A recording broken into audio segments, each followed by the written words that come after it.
like a legendary moment for us. And I'm sorry about this shameless name dropping. It's just our weird experience. But the first year we went out to New York City and all of them got a consult from Seth Godin. Yeah, that's cool. And like, it didn't even occur to me, like we were like, they were going back and forth, like saying what to do. And he was grilling them because he's a pretty poignant guy. Sure. And on our way out, this one student, he goes, wait a second. I can tell my friends that Seth Godin gave me a consult. I'm like, yeah. Welcome back to the Spotlight. My name's Tim Branyan. I'm excited to be with Don Wettrick. See? Wettrick. We only had to practice that three or four times. Excited to have him down. Don and I have been friends for about a year now, and it's been awesome watching him grow, what he's doing, and the impact that he's making. And so I'm looking forward to the conversation, just sort of reconnecting. First things first, tell everybody who you are, what you do. Yeah, my name's Don Wettrick. I was a teacher of 20 several years, and then the founder of the StartEdUp Foundation. We'll get into that, but I came up with a very bizarre class on innovation and entrepreneurship and kind of grew it from there. When you say bizarre class, so you were a teacher. Yeah. I was in my second iteration of teaching. My first 10 was at a middle school level, and then I went to another high school. I was teaching some sections of freshman language arts, but also videography and documentary filmmaking. So already experimental classes. But during a lunch period, I saw this TED Talk that was from a guy named Daniel Pink. And I was really inspired by it. And I thought, man, I wonder if I could start like a class of what he was talking about. He's talking about mastery, autonomy, and purpose, right? Kind of what Google made famous of the one day a week where you could work on whatever you wanted to work on. And I thought, what if there's one class where you could work on the things you wanted to work on? Because like everybody longs to master something. It's the reason why people want to do a kickflip or beat the final boss at a Super Mario Galaxy. And then the autonomy is a lot of times people want to be left alone and work on things. And then the purpose is like a lot of people want to work on things that they think is important to them. And so when I was watching that, I'm like, we should totally do that in school. And so I thought, man, I should give this guy a call and maybe he'll help me because I have this idea of making it my own class. And I called him and he responded back and he helped, which it started off as weird litany of people wanting to chip in and help. But yeah, we ended up launching this class called Innovation and Open Source Learning. And it was weird because like it started off on innovation, but it very much turned into entrepreneurship. Very cool. And how many kids were in the class? First off, what year was this? Oh, God. How many kids were in? This is at least 12 years ago. And I think that class that I recruited, I think we ended up having like 22 students. And again, they were already really creative because a lot of them were my video editing and doc classes that I recruited from some of my own. So I already had a pretty creative bunch. And really in that first year, it was more on innovation. So some of the way I introduced it is like, if school didn't get in your way, what would you want to do? What would you want to master? What would you want to do with it? And so some of my students were like looking for advanced video techniques, but some of them were thinking like, I want to see if I can code a basic game and throw it on iTunes store, see if we can make a few bucks. Or this is right when YouTube started to monetize. So a lot of my kids wanted to be famous. I think you can make a living at this YouTube thing. Yeah. Which again, looking at it now, they were 100% correct. Yes. But we were dumb lucking our way into people that they weren't quite famous yet. So our favorite was this guy named Zach King. He got really big on Vine, but he was a sophomore at Biola. And he started calling into the class. And so the students had this time. This is why we end up calling it an open source learning, because the students are like, I want to learn how to grow an audience on YouTube.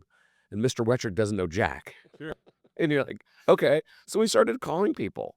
And again, we were at the right place, right time. But, getting access to people like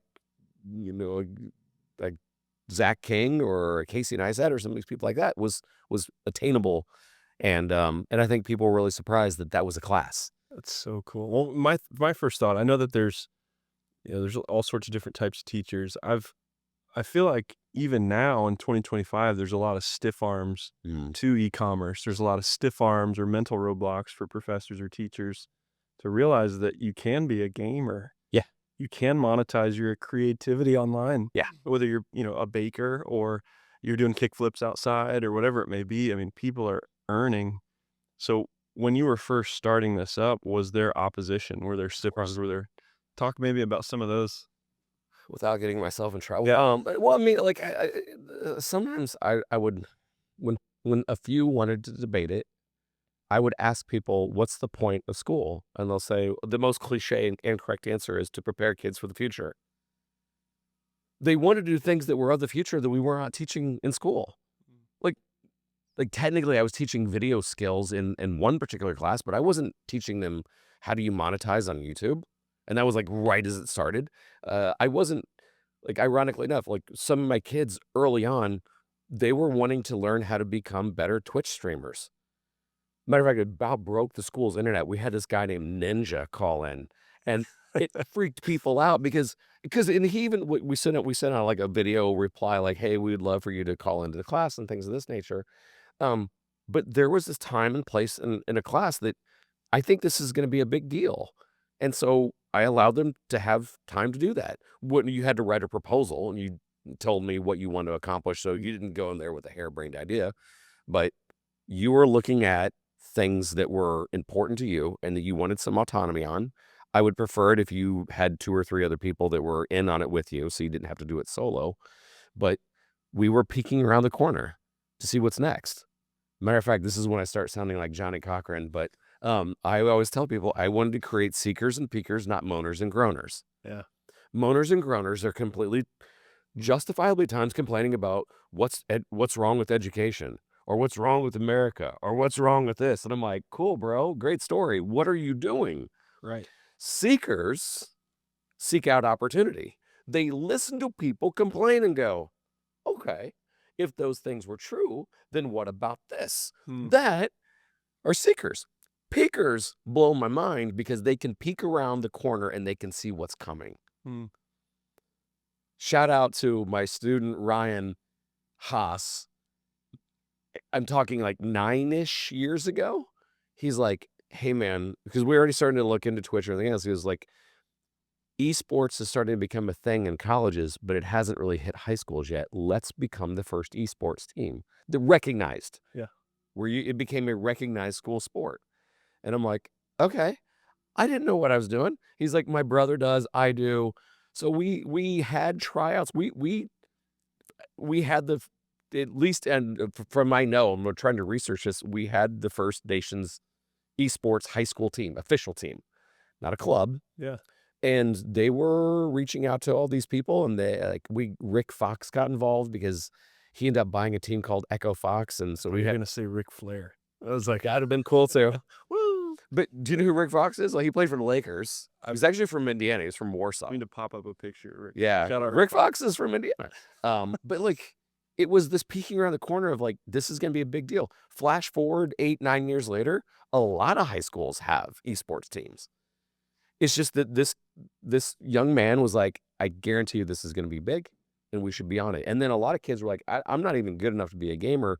I want to be a shoutcaster. Right. I want to get a Twitch account and start using it." And, what I loved is, did we know what we were doing? No. We had no idea what we were doing. But we were calling people that did. We were learning from people that did. And we were just trying things. So, It's innovation. man, And I love the seeker and peaker, to be a seeker and a peaker versus a moaner and a groaner. amount of groaners, everybody else. Can a moaner and a groaner become a seeker and a peaker? If they get their attitude right. You think it's spending time Oh, on a it's seeker? like, seriously, it is my kryptonite. I can't be in rooms where people just complain. Right. I can't. I'll walk out or I'll start not making friends. Yeah. Because I can't keep quiet. I'm like, "Well, then what are you doing about it?" Sure. Like, it drives me crazy. And now here I am complaining about people. Are you owning and grinning?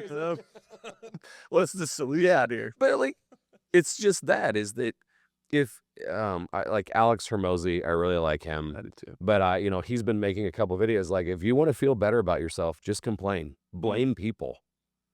Blame the system. Blame the president. Blame this, blame that. If you want to do better, blame yourself. And I'm like, Yeah, he's always sorry, audio spike. he's always dropping bombs like that. The really logical, little points or longer little riffs. And so it was those. So he wasn't a name yet, but again, we're backing up, several years. But when this class started, then we started to realize who some of these thought leaders were. Mm. Like, I had known of Tim Ferris, and I'll give you a Tim Ferris story in a second, but like, I was pretty hyped up, and then some kid was like, "Oh man, you remind me of Gary V." I'm like, "Who's Gary V?" Right. And again, we're going back a good 10 plus years, more. And so all of a sudden we started like looking up these people that may have been a little much, and sometimes we'd have to like, okay, you can't play that in class, but we started to find people that were thinking differently, and we made that a part of our class. And we would read things. Matter of fact, one of our best breakthroughs is that there's this book called 4 Hour Workweek, and Tim Ferris talked about that he'd went to a college class, and he tried to incentivize the students to find somebody and like reach out to them, and if who would be your dream person if you could have a conversation with. And I think he offered up like a cash reward. And he went on to explain, like, they didn't even try. Like, you can't. You can't. It's impossible. Now, mind you, social media has changed that dramatically.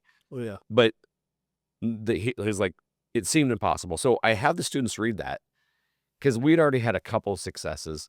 And I said, well, who you guys want to reach out to? And they're like, why don't we just take this guy's advice and this Tim Ferriss character? And I was like, oh, okay. And this is one of my favorite moments. This is what blew my mind.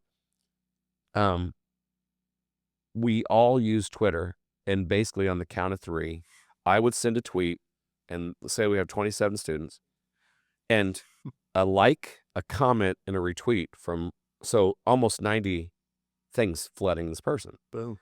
Nothing. So I was like, okay, well, it didn't work. And so the next day, I'll never forget this girl. She's like, I got an idea. She's like, let's do it again, but I want you to send a picture. And she says, take a picture of us. And there was 3 girls, and they put, hey, at T Ferris, we're so disappointed that we're taking your advice and you're ignoring us. And I'm like, okay.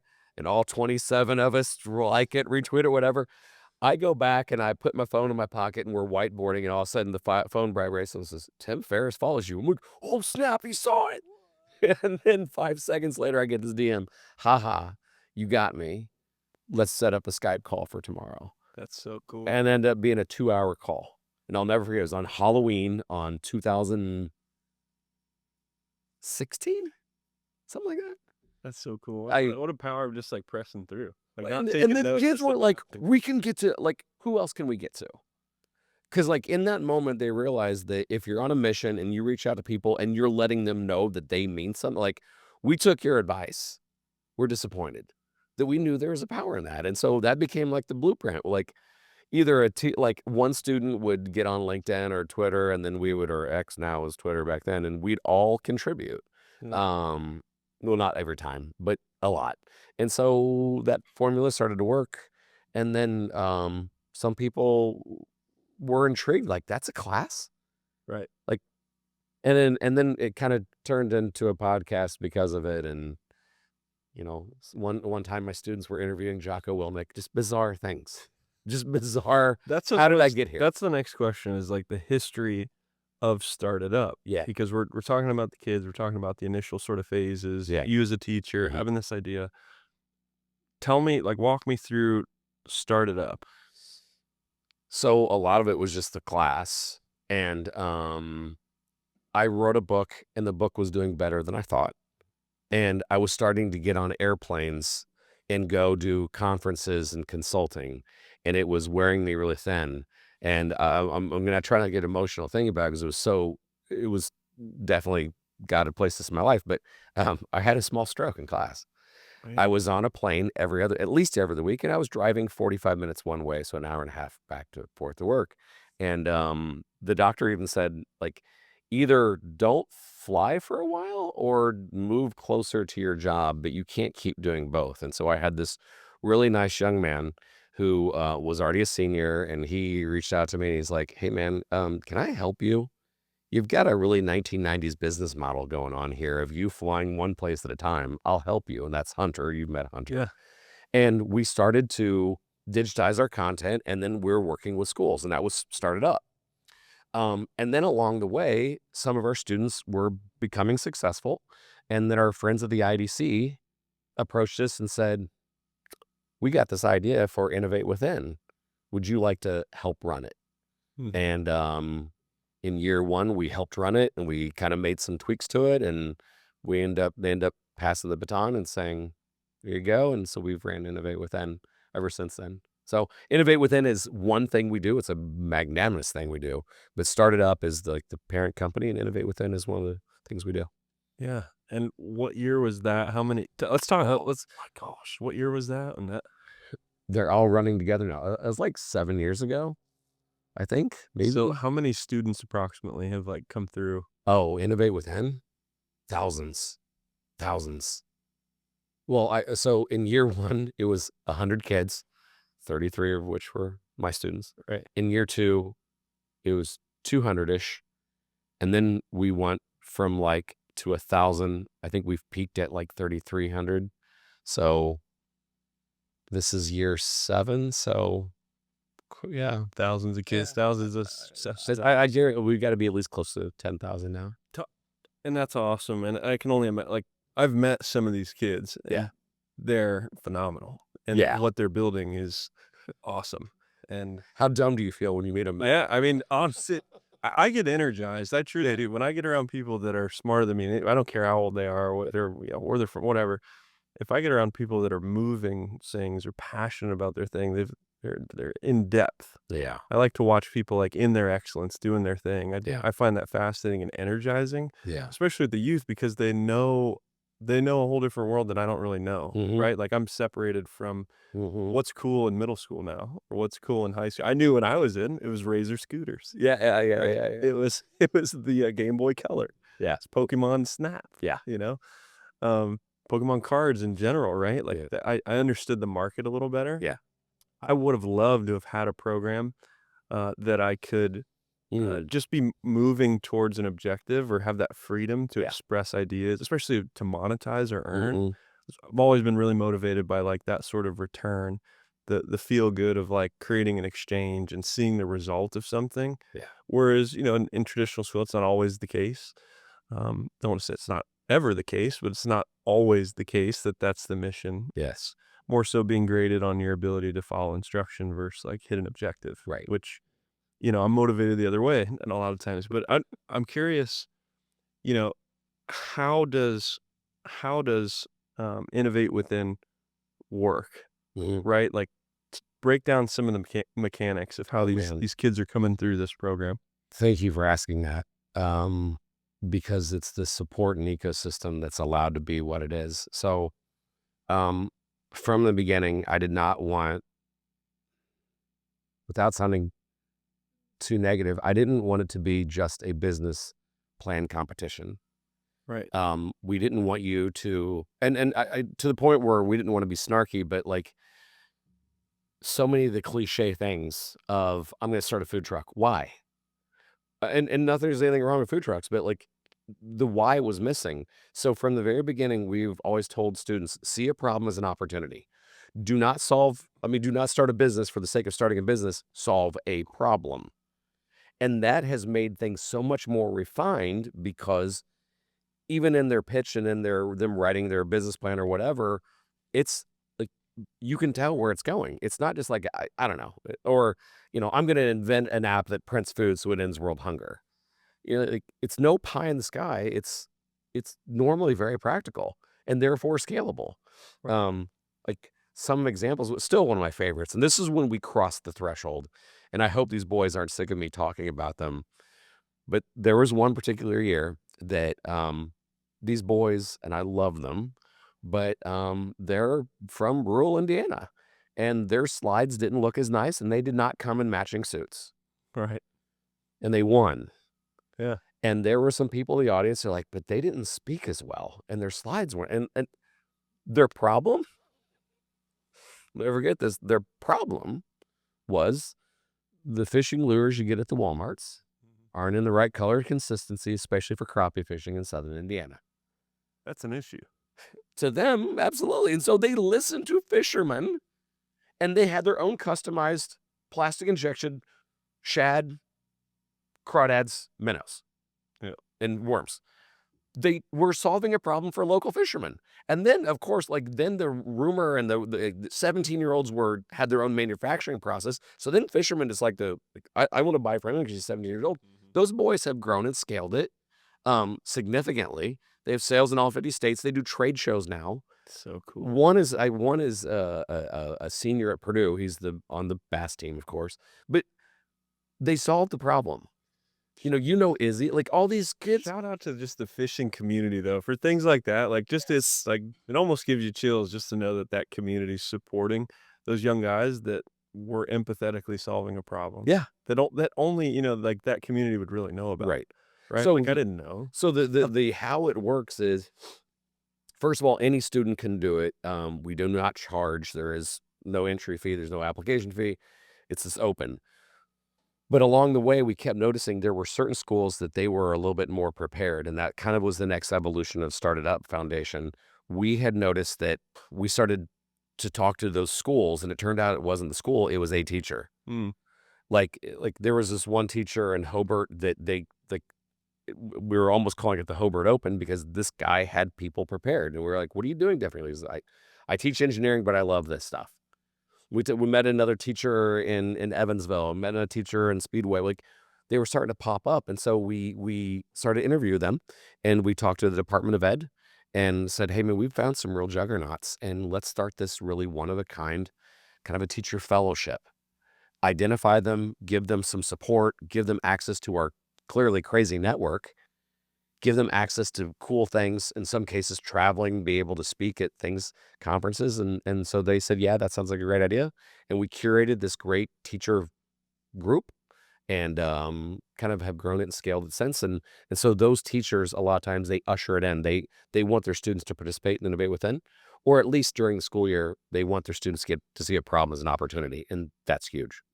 What are some of the characters? I'm thinking about these juggernauts of teachers, and I can think about some like in my own life, growing up. I had one specifically that stood out to this day, that just had a profound impact on my life. Somebody that I wanted to work hard for. Yeah. Somebody that I cared about. Somebody that could get through my thick head. That I admired because of, I think, a multitude of things. Right. It was one of my football coaches. I'll say his name, Jason Spears. Coach Jason Spears is somebody that I made it a point to tell him, thank you for giving me a shot, believing in me, raising the standard, and leading me at a young age to be inspired. And, I think he's like the vice principal now here in Kokomo. It's just cool to hear that he's gradually I think he's still coaching. I see him around the community, but tell me about, the characteristics of some of these juggernaut teachers, the ones that you guys are interviewing. I'm not going to lie. There seems to be a decent amount of them. Teaching was their second career. Not all of them, but there's a decent amount. And then they had the most cliched characteristic of all your favorite teachers. Kids don't care about how much you know until they know how much you care.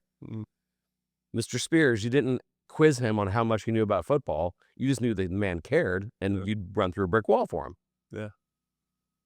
That's what we have. I mean, we have found those teachers, man. And I love it because, we're trying to celebritize great teachers.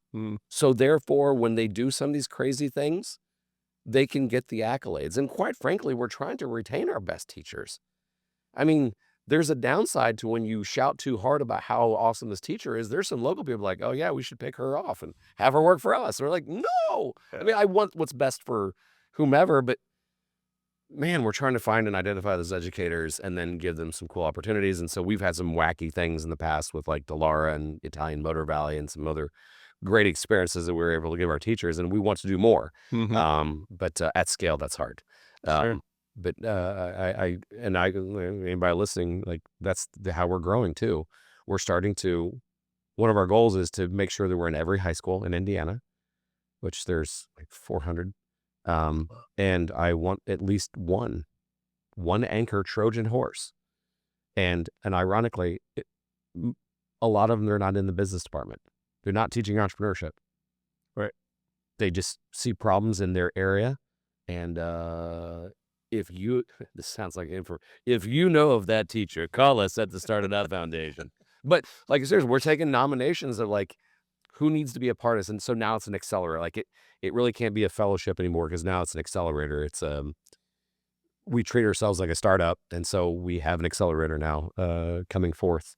But yeah, we're looking for those rarefied teachers. Who's typically like or who's typically the vertical or someone in a community or someone somewhere Oh, that ends gosh. up being like, the catalyst to having these conversations and talking about the programming and going through all like the setup stuff? Who is that? It has come from a variety of areas. Sometimes it's the local entrepreneur that says, "Well, you said it a while ago. Where was this when I was 16?" Hmm. Sometimes the local entrepreneur is like, "Oh, this is getting good." Sometimes them, but a lot of times it's mayors. Okay. The ability to retain next level, like I see where this young lady's going, and it's amazing. I think there's a willingness that like some of them may go off to Palo Alto or West Lafayette or wherever for 4 years, and that's fine. But like if you start something here, I'll take you seriously. Yeah. And we've worked with a lot of even state representatives and senators. The political leaders are really interested now that they've got the chops. Like we've had students that are now it's no longer a one-off. So I think that there's this really unique opportunity for local leaders to go, I'm taking you seriously and we want to level you up. Love And that. so What's some of like I love to ask this question to like entrepreneurs. I feel like you're an intrapreneur, right? Mhm. Like you're an entrepreneur that's working inside of Mhm. a service-based Mhm. organization. It's creating results, but it's like I like to always ask what makes your program, your product, your service the logical choice, for a decision maker. Yeah.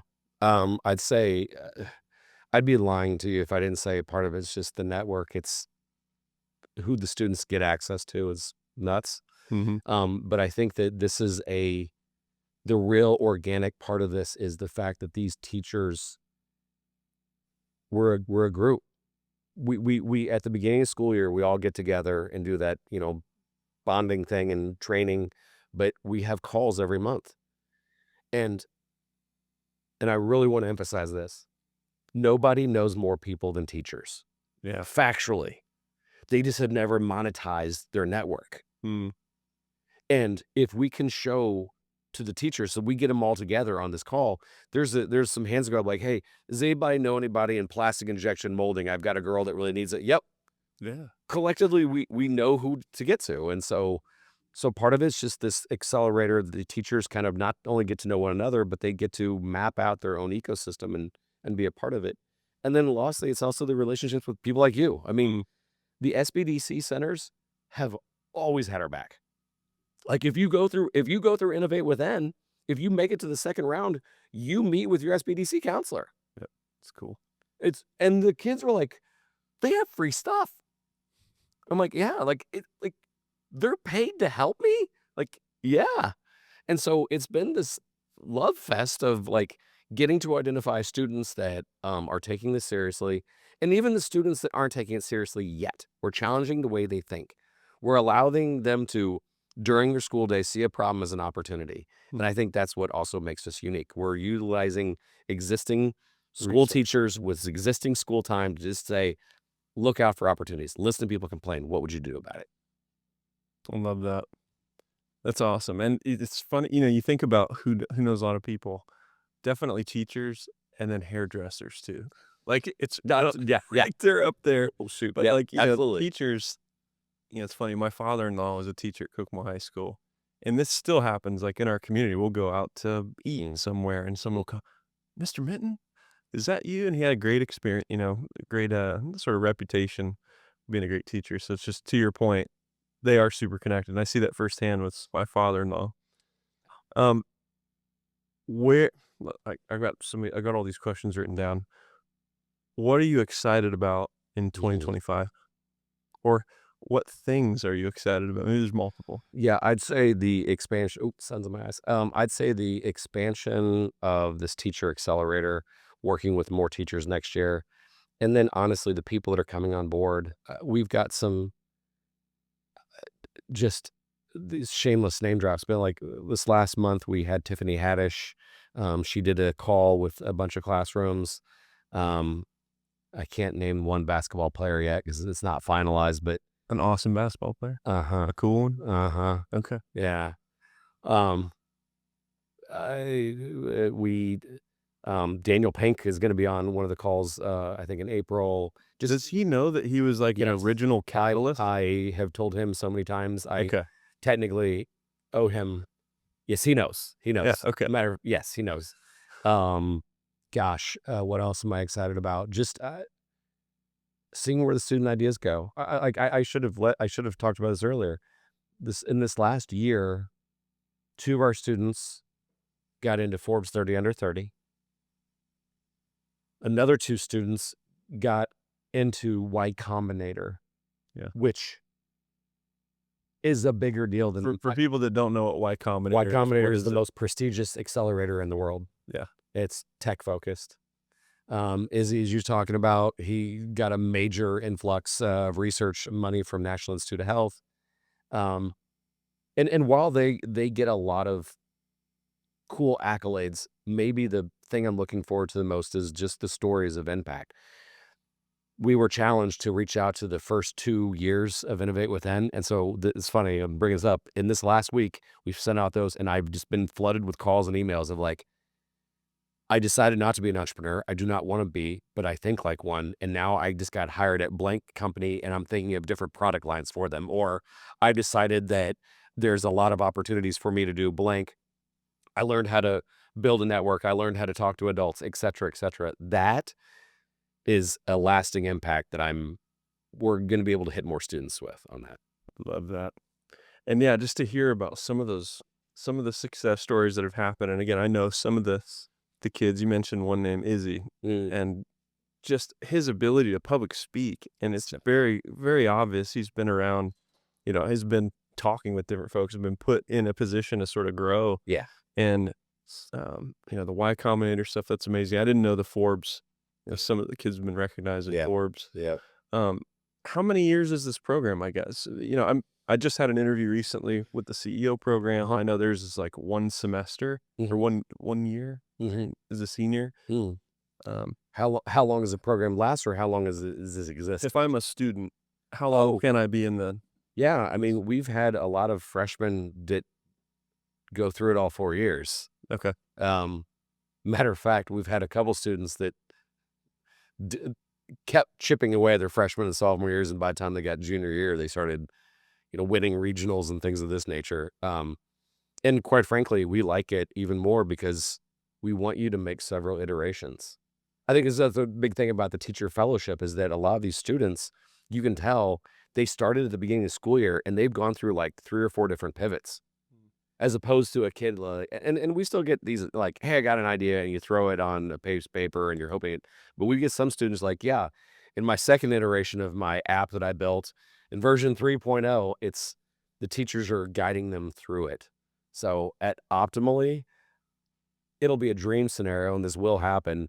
A freshman in high school will have an idea and go through a journey, get her butt kicked the freshman year, make some improvements her sophomore year. And I always hesitate to say this because, like, in some ways, the competition is a blessing and a curse. If it's just an exposition, the quality would never be what it is now. Right. This is so hard to win, and it breaks. Last year, I'm a maternal guy, unfortunately. Last state finals, I was like, oh my God, I'm crying. Because I hated all 10 teams were so good. Like, in some ways, I hate it that somebody has to lose. But the 2 students that got in Forbes, they didn't win.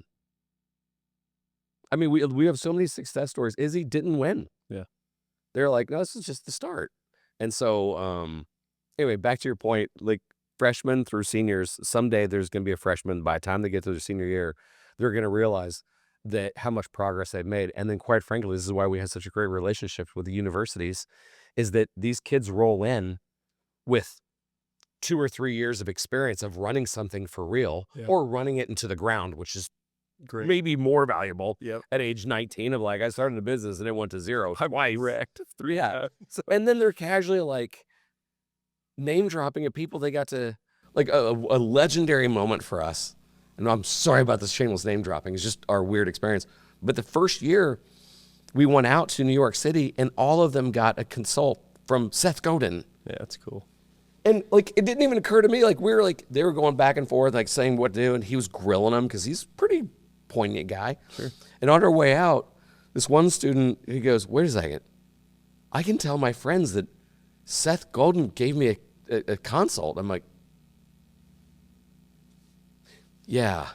Yeah, you can. And so when you're writing in your freshman year of entrepreneurship class or business class, like, so this one time I was speaking in New York City and talking to Seth Godin, and he was telling me I need to make a pivot. I'm like, in what universe? Like, right. That's what I'm really excited about. Like, these things are going to keep happening. I love that, man. And, you know, you're talking about not winning, right? And that's, I can only imagine, like, the level of competition, you know, even hearing that Izzy didn't win, it's like, well, who won? Yeah.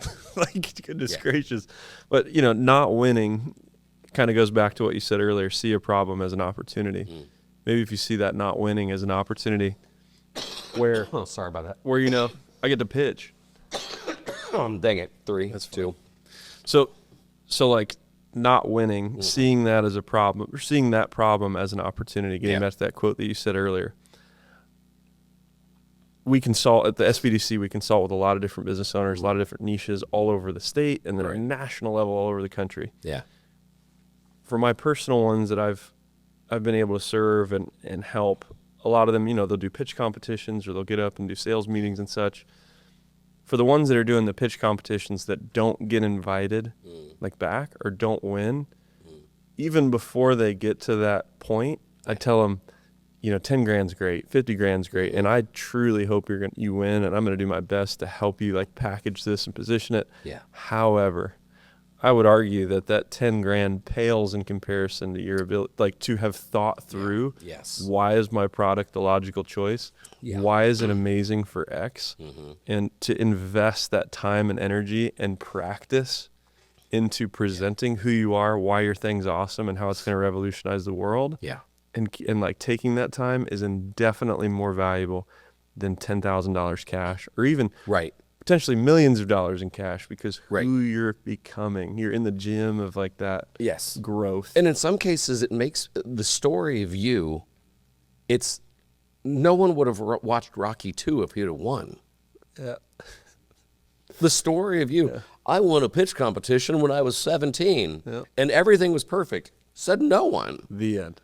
Like, sometimes I'm like, I'm afraid that maybe winning may be a curse. So that story of you, of like, I got knocked down, it hurt. Because, like, I try to, like, tell them, like, this is just part of your journey. I still lost. I still would have liked that $25,000. Sure. But I love the fact that students like Izzy, like Carrie, like some of these people that have gone through are like, I didn't win either, bro. And like, it turns out okay. So. Not winning is learning, right? And you mentioned that your students have been able to talk to Jocko. Yeah. You know what Jocko would say about that too? Good. Oh gosh, that fires me up. Anytime I watch that, it's like, oh, didn't get the job? Good. Yeah. In the most Jocko way, we interviewed him from our high school weight room. That's cool. It was so cool. I got to send you the video of it.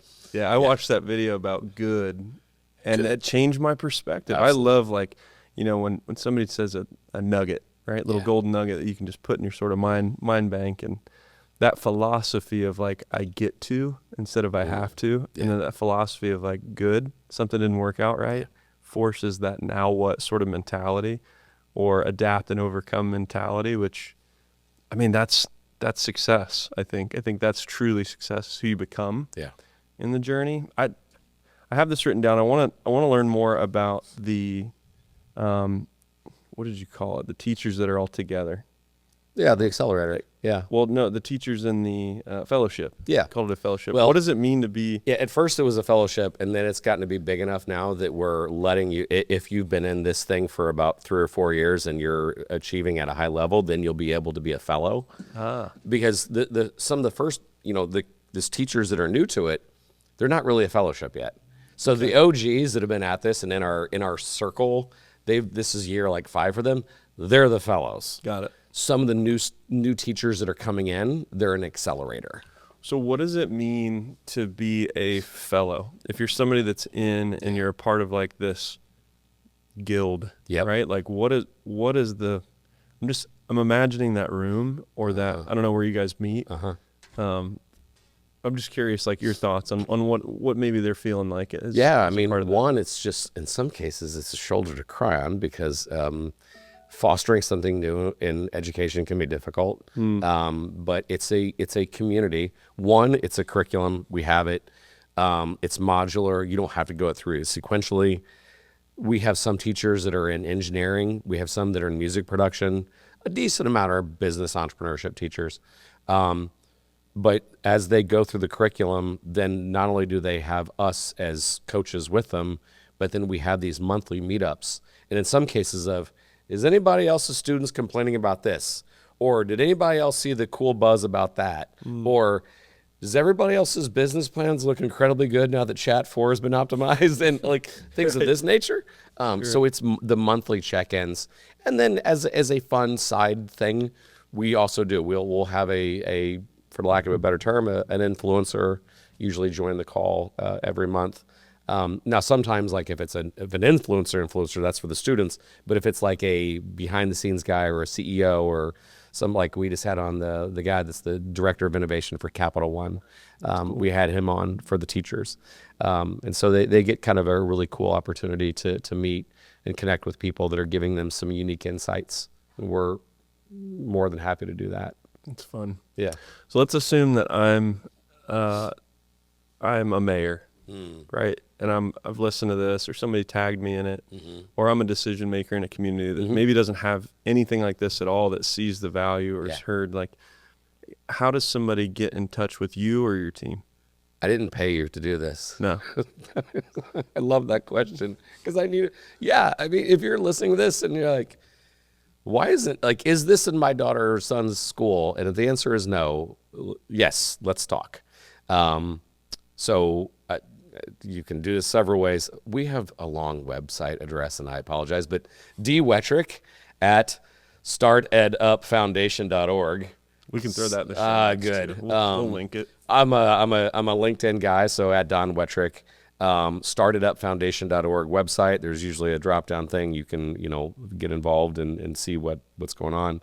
But yeah, I mean, and we are talking to, so ironically, a lot of mayors. So if you want to make the introductions or tap your mayor on the shoulder and like, you see what's going on? You know, We'd this love to Don talk. guy? You know this Don guy? Or better yet, hanging out with the all rest these of my team. celebrities and helping entrepreneurs. What the heck? Yeah. Hitting drives. Drives. Last time you were up in Kokomo, I know. we went out to the Kokomo Country Club, and you told me, it's been a long time I haven't golfed. This is gonna be rough. Yeah. This guy was bombing him. I felt like yards. I felt like I was being dishonest, or I was like ringing you. Yeah, I had an unusually good day that day. So that's what he said. Even Ice Cube would have approved. Yeah. We gotta do that again. It's sunny out. The weather's turning here in Indiana. It's gonna be warm soon. Would love to have you back down just to hang out. And it's always fun, like, in the SBDC, the state sort of servant role, to find other guys that are really about the mission. Yeah. Not economic development, but economic development. Yeah. You're one of those guys, and it's an honor, man. Oh, man, and vice versa. Let me say all the positive things about the SBDC counselors, about the IDC in general. Like, from the get-go, they've been supportive, and they took a risk on a teacher that's weird and hyper. And so, and the fact that you guys took, when the students move on, I'm like, go to your SBDC counselor, and they're always like, dude, they were so nice. So back at you. The state in general has been wonderful to work with. That is some confusion. Are you the state of Indiana? No, right. StartEdUp Foundation is not, but we work with the state. But you guys have just been lights out. So it's fun to serve you. Shout out to you. Shout out to Vision Studio. They're going to help us press the easy button. Yeah. So you'll get to see that firsthand. Speaking of economic development, right? Working with Ahmad and their studio, they'll record all this on these 4K cameras, all the lights, all the sound, and then within an hour, they'll send us clips. They'll send us this edited video. Once you approve it, we can post. It's been fun to work with other. This is an entrepreneur support organization. Yeah. Entrepreneurs come in here. He works with various students from all over these high schools around here, and can the AI upgrade my age? We can't. We can do anything. We could put a Superman jacket or suit on. We could put ears on you, enhance your muscles. Yeah, we could show. Yeah, I need that. Anyway, thank you so much, man, Oh, man. for coming down. It's always a Pleasure. pleasure just to talk with you and call you friend. Thanks for being on mission and on purpose. Thank you.